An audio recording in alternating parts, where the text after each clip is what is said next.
Hello friends, ಎಲ್ರಿಗೂ ನಮಸ್ಕಾರ. Welcome to my study starters YouTube channel.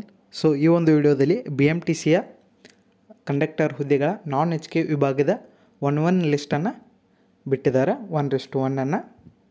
So ನೀವು ನೋಡ್ಬೋದು, ಟೋಟಲಾಗಿ ಇಲ್ಲಿ 214 ಪೋಸ್ಟ್ಗಳಿಗೆ ಏನೈತಿ ಈ HK ವಿಭಾಗದಿತ್ತು. ಸೊ ಇಲ್ಲಿ 214 ಪೋಸ್ಟ್ಗಳನ್ನು ಏನೈತಿ ತುಂಬಿದರು. ಈ ಥರ ಕಟಾಪ್ ಬಗ್ಗೆನೂ ಕೊಟ್ಟಿದ್ದರು. ಸೊ ಇಲ್ಲಿ ಮೊದಲಿಗೆ ಇಲ್ಲಿ ಟೋಟಲಾಗಿ 80% ಏನೈತಿ ಮೊದಲೇದವ್ರದ ನಿತ್ತದ ಕಟಾಪ. ಇದು GM ಕನ್ನಡ ಮಾಧ್ಯಮ ಆಗಿರ್ತದೆ. ಸೊ ಇಲ್ಲಿ ಕೊನೆಯಲ್ಲಿ ಏನೈತಿ ಇವ್ರದ್ದು ನೋಡ್ಬೋದು, ಕೇವಲ 35%. ಇಲ್ಲಿ 35% ಅಂದ್ರೆ ಇಲ್ಲಿ ನೀವು ನೋಡ್ಬೋದು, ಇಲ್ಲಿ ಶೈಕ್ಷಣಿಕ ಮತ್ತು CIT ಅಂದ್ರೆ ನಿಮ್ಮ ಎಕ್ಸಾಮ್ದ ಎರಡನ್ನು ಕೂಡಿಸಿ 35 ಆಗ್ಯದ. ಇಲ್ಲಿ ನೀವು ಮಾಡಿದಂಥ ಎಕ್ಸಾಮ್ ದಟ್ಟ ನೋಡೋದಾದರೂ ಇಲ್ಲಿ 30.75 ಅದ. ಅಂದ್ರೆ ಸೊ 61 ಮಾರ್ಕ್ಸ್ ಅಥವಾ 62 ಮಾರ್ಕ್ಸ್ ಬಿದ್ದವ್ರೂ ಏನೈತಿ ಇಲ್ಲಿ ಸೆಲೆಕ್ಟ್ ಆಗುವ ಸಾಧ್ಯತೆ ನಾನ್ HKಗೂ ಐತಿ. ಸೊ ಇಲ್ಲಿ HK ವಿಭಾಗದಲ್ಲಿ ಏನೈತಿ 30% ಇಲ್ಲಿ ಬಿದ್ದದ. ಸೊ ಕ್ಯಾಟ್ ಎಕ್ಸಾಮ್ದಾಗ ಇಲ್ಲಿ ನೋಡ್ಬೋದು ನೀವು.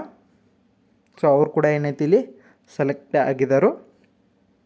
ಇಲ್ಲಿ 35, ಇಲ್ಲೂ ಕೂಡ 30% ಆದವ್ರದ್ದು ಐತಿ. ಸೊ ಇಲ್ಲಿ 33, 39 ಇದೇ ಥರ ನೀವು ನೋಡ್ಬೋದು. ಬಟ್ ಇಲ್ಲಿ ಟೋಟಲ್ ಪರ್ಸೆಂಟೇಜ್ ಒಳಗೆ ಅವ್ರದ್ದು ಹೆಚ್ಚಾಗಿರ್ತದೆ. ಸೊ ಇಲ್ಲಿ 31, ಇಲ್ಲಿ 67 ಅದ. ಸೊ ಟೋಟಲಾಗಿ 39% ಆಗ್ಯದ. ಸೊ ನಾನ್ HK ವಿಭಾಗದ ಏನೈತಿ ಇದೇ ಥರನಾಗಿ ಬರ್ಬೋದು. ಇಲ್ಲಿ ಟೋಟಲ್ ಪರ್ಸೆಂಟೇಜ್ಗೆ ಇಲ್ಲೂ ಅದ ರೀತಿ ಆಗ್ಯದ. ಇಲ್ಲಿ ನೋಡ್ಬೋದು ನೀವು, ಇಲ್ಲಿ ಶೈಕ್ಷಣಿಕ ಒಳಗೆ 91 ಅದ. ಬಟ್ ಇಲ್ಲಿ ಎಂಟ್ರೆನ್ಸ್ ಟೆಸ್ಟ್ ಒಳಗೆ ಕೇವಲ 30% ಆಗಿದೆ. ಅಂದ್ರೆ 60 ಮಾರ್ಕ್ಸ್ ಅಷ್ಟು ತೊಗೊಂಡ್ರೂ ಕೂಡ ಅವ್ರದ್ದೇನಾಗೈತಿ ಟೋಟಲ್ 45% ಆಗಿ ಸೆಲೆಕ್ಟ್ ಆಗ್ಯದ. ಸೊ ಈ ರೀತಿಯೂ ಕೂಡ ಆಗ್ಬೋದು. ಸೊ ಇಲ್ಲಿ 31 ಆದವ್ರದ್ದು ಇದೆ, ಇಲ್ಲೂ 31 ಆದವ್ರದ್ದು ಅದ. ಸೊ 30% ಆದ್ರೂ ಕೂಡ ಏನೈತಿ ಸೆಲೆಕ್ಟ್ ಆಗೋ ಸಾಧ್ಯತೆ ಐತಿ. ಯಾವುದಂದ್ರೆ ಇದು ಎಕ್ಸಾಮ್ ಸ್ಪರ್ಧಾತ್ಮಕ ಪರೀಕ್ಷೆಯನ್ನು ಇಟ್ಟಿದ್ರು, ಅದರಲ್ಲಿ 30% ಅಂದ್ರೆ 60 ಮಾರ್ಕ್ಸ್ಗಳನ್ನ ಯಾರು ತೆಗೆದುಕೊಂಡಾರಿ ನಾನ್ HK ವಿಭಾಗದಾಗ, ಸೊ ಅವ್ರದ್ದು ಕೂಡ ಇದರಲ್ಲಿ ಸೆಲೆಕ್ಟ್ ಆಗೋ ಸಾಧ್ಯತೆ ಅದ. ಸೊ ನಾನ್ HK ವಿಭಾಗಕ್ಕೆ 2286 ಪೋಸ್ಟ್ಗಳು ಅದಾವು ಟೋಟಲ್ದಾಗ. ಸೊ ಮತ್ತು ಇಲ್ಲಿ ಕೆಳಗೆ ಇನ್ನೊಂದು ಇನ್ಫಾರ್ಮೇಷನ್ ಕೊಟ್ಟಿದ್ದಾರೆ.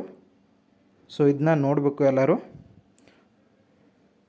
ಸೊ ಇಲ್ಲಿ ಸಂಭವನೀಯ ಅಂಕ ಆಯ್ಕೆ ಪಟ್ಟಿಯಲ್ಲಿ ಸ್ಥಾನ ಪಡೆದ ಅಭ್ಯರ್ಥಿಯ ಆಯ್ಕೆ ನೇಮಕಾತಿಗೆ ಯಾವುದೇ ವಿಧವಾದ ಹಕ್ಕು ಹೊಂದಿರುವುದಿಲ್ಲ. ದಿನಾಂಕ 14/7/2024 ನಡೆದ ಸಾಮರ್ಥ್ಯ ಪರೀಕ್ಷೆಯಲ್ಲಿ ಅಭ್ಯರ್ಥಿಗಳು ಗಳಿಸಿದ ಅಂಕದ 75% ಮತ್ತು ಹುದ್ದೆಗೆ ನಿಗದಿತ ವಿದ್ಯಾರ್ಥಿಯ 25% ಎರಡೂ ಸೇರಿ ಒಟ್ಟು ಶೇಕಡಾವಾರು ಅರ್ಹತೆ ಮೀಸಲಾತಿ ನಿಯಮಾನುಸಾರ ಸಂಭವನೀಯ ಆಯ್ಕೆ ಪಟ್ಟಿಯನ್ನು ಅಭ್ಯರ್ಥಿಗಳ ಹೆಸರನ್ನು ಸೇರ್ಪಡೆಗೊಳಿಸಲಾಗಿದೆ. ನೇಮಕಾತಿಯು ಅಭ್ಯರ್ಥಿಗಳು ಸಲ್ಲಿಸಿರುವ ದಾಖಲೆ ಅಂದರೆ ಶೈಕ್ಷಣಿಕ ವಿದ್ಯಾರ್ಥಿ ಮೀಸಲಾತಿ ಇನ್ನಿತರ ದಾಖಲೆಗಳು ಸಂಬಂಧಿಸಿದ ಪ್ರಾಧಿಕಾರಗಳಿಂದ ಪರಿಶೀಲನಾ ವರದಿ ಮತ್ತು ಪೂರ್ವೋತ್ತರ ನಡತೆಯ ತನಿಖಾ ವರದಿ ಒಳಪಟ್ಟಿರುತ್ತದೆ. ಸೊ ನೀವು ಕೊಟ್ಟಿರೋಂಥ ದಾಖಲೆಗಳು ಏನೈತಿ, ಸೊ ಅವರ ಪರಿಶೀಲನೆಯನ್ನು ಇನ್ನೊಮ್ಮೆ ಮಾಡ್ತಾರೋ. ಸೊ ಅಲ್ಲಿವರೆಗೂ ಏನೈತಿ ಹೇಳಕ್ಕೆ ಬರೋದಿಲ್ಲ. ನೀವು ಕರೆಕ್ಟ್ ಕೊಟ್ಟಿರ ಅಂದ್ರೆ ಯಾವುದೇ ರೀತಿಯ ತೊಂದರೆ ಆಗೋದಿಲ್ಲ. ಬಟ್ ಅಲ್ಲಿ ಸಲ್ಲಿಸಿದ್ನಾಗ ಅಲ್ಲಿಯೂ ಕೂಡ ಪಾಸ್ ಆಗಿತ್ತಾನೆ ನಿಮ್ಮದು.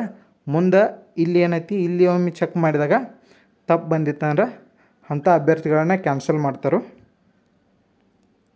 ಸೊ ಇಲ್ಲಿ ಆಯ್ಕೆಯಾದ ಅಭ್ಯರ್ಥಿಗಳು ಇಲ್ಲಿ ಕ.ರಾ.ಸ ಸಂಸ್ಥೆಯ ನಿಯಮಾವಳಿ ಶೆಡ್ಯೂಲ್ B ಮತ್ತು ಅನುಬಂಧ B ರಲ್ಲಿ ತಿಳಿಸಿರುವಂತೆ ಕಣ್ಣು ಪರೀಕ್ಷೆ ಇತರೆ ವೈದ್ಯಕೀಯ ಪರೀಕ್ಷೆಗಳನ್ನೆಲ್ಲ ಜಿಲ್ಲಾ ವೈದ್ಯಾಧಿಕಾರಿಗಳಿಂದ ಹಾಗೂ ಸೂಕ್ತ ವೈದ್ಯಕೀಯ ಪ್ರಾಧಿಕಾರದಿಂದ ವೈದ್ಯಕೀಯ ಪ್ರಮಾಣಪತ್ರ ಪಡೆದು ಸಲ್ಲಿಸಿದಲ್ಲಿ ಮಾತ್ರ ನೇಮಕಾತಿಗೆ ಪರಿಗಣಿಸಲಾಗುವುದು ಅಂದರು.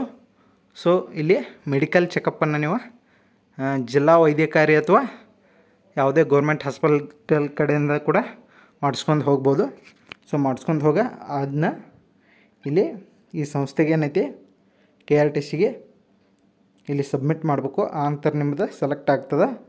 ಇಲ್ಲಿ ಆಯ್ಕೆ ಪಟ್ಟಿಯಲ್ಲಿ ಗಳಿರುವ ಅಭ್ಯರ್ಥಿ SSLC ಅಥವಾ ತತ್ಸಮಾನ ವಿದ್ಯಾರ್ಥಿಯಲ್ಲಿ ಕನ್ನಡ ಭಾಷೆಯನ್ನು ಪ್ರಥಮ ಅಥವಾ ದ್ವಿತೀಯ ಭಾಷೆಯನ್ನಾಗಿ ಅಭ್ಯಸಿಸದೆ, ಅಂದ್ರೆ ಇಲ್ಲಿ ಕನ್ನಡ ಭಾಷೆಯನ್ನು ಕಲ್ತಿರ್ಕಿಲ್ಲ ಅಂದ್ರೆ SSLC ಅಥವಾ ತತ್ಸಮಾನ ವಿದ್ಯಾರ್ಥಿಯಲ್ಲಿ ಅಂಥ ಅಭ್ಯರ್ಥಿಗಳಿಗೆ ಏನೈತಿ ಸಂಸ್ಥೆ ವತಿಯಿಂದ ಏನೈತಿ ಕನ್ನಡ ಭಾಷಾ ಪರೀಕ್ಷೆಯನ್ನು ನಡೆಸ್ತಾರೋ.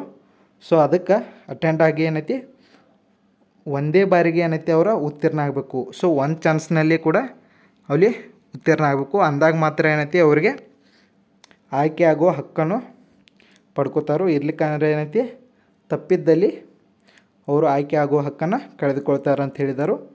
ಸೊ ಆಯ್ಕೆಗೊಂಡ ಹುದ್ದೆಯಲ್ಲಿ ಅಭ್ಯರ್ಥಿಗಳು 1 ವರ್ಷ ಕಾಲ ವೃತ್ತಿ ತರಬೇತಿಗೆ ಒಳಪಡುತ್ತಾರೆ. ಸಂಭವನೀಯ ಆಯ್ಕೆ ಪಟ್ಟಿಯಲ್ಲಿನ ಮೀಸಲಾತಿಯವರು ಕೊನೆಯ ಅಭ್ಯರ್ಥಿಗಿಂತ ಹೆಚ್ಚು ಶೇಕಡಾವಾರು ಅಂಕ ಗಳಿಸಿದ್ದರೂ ಸಂಭವನೀಯ ಅಂಕ ಪಟ್ಟಿಯಲ್ಲಿ ಹೆಸರು ಸೇರ್ಪಡೆಗೊಳ್ಳದ ಅಭ್ಯರ್ಥಿಗಳು ಸಲ್ಲಿಸುವ ಆಕ್ಷೇಪಣೆಯು ಅರ್ಹವಾಗಿದ್ದಲ್ಲಿ ಸಂಭವನೀಯ ಆಯ್ಕೆ ಪಟ್ಟಿಯನ್ನು ಪರೀಕ್ಷಿಸಿ ಅಂತಿಮ ಆಯ್ಕೆ ಪಟ್ಟಿ ಪ್ರಕಟಿಸಲಾಗುವುದು ಅಂದರು. ಸೊ ಇನ್ನೊಂದು ಸಲ ಏನೈತಿ ಚೆಕ್ ಮಾಡಿ ಪ್ರಕಟಣೆಯನ್ನು ಮಾಡಿರ್ತಾರೆ. ಸೊ ಅಂಥ ಅಭ್ಯರ್ಥಿಗಳಿಗೆ ಇದು ಉಪಯೋಗ ಆಗ್ತದೆ. ಆಯ್ಕೆ ನೇಮಕಾತಿಗೆ ಸಂಬಂಧಿಸಿದಂತೆ ಸಂಸ್ಥೆಯು ತೆಗೆದುಕೊಳ್ಳೋ ನಿರ್ಧಾರವೇ ಅಂತಿಮವಾಗಿರ್ತದೆ. ಸೊ ಇದ್ರ ಬಗ್ಗೆ ಒಂದು ನೋಟಿಸ್ ಆಗಿರ್ತದೆ. ಸೊ ಈ PDF ಇನ್ನೂ ಯಾರು ನೋಡಿಲ್ಲ ದಯವಿಟ್ಟು ನಮ್ಮ ಚಾನಲ್ನ ಸಬ್ಸ್ಕ್ರೈಬ್ ಮಾಡ್ಕೊರಿ. ಹಾಗೆ ಈ PDF ಇರುವಂಥ ಮಾಹಿತಿ ನೀವು ನೋಡಬೇಕಾದ್ರೆ ನಮ್ಮ ಟೆಲಿಗ್ರಾಮ್ ಚಾನಲ್ಗೆ ಜಾಯ್ನ್ ಆಗಿ ಅಲ್ಲಿ ನಾ ಅಪ್ಲೋಡ್ ಮಾಡಿರ್ತೀನೋ.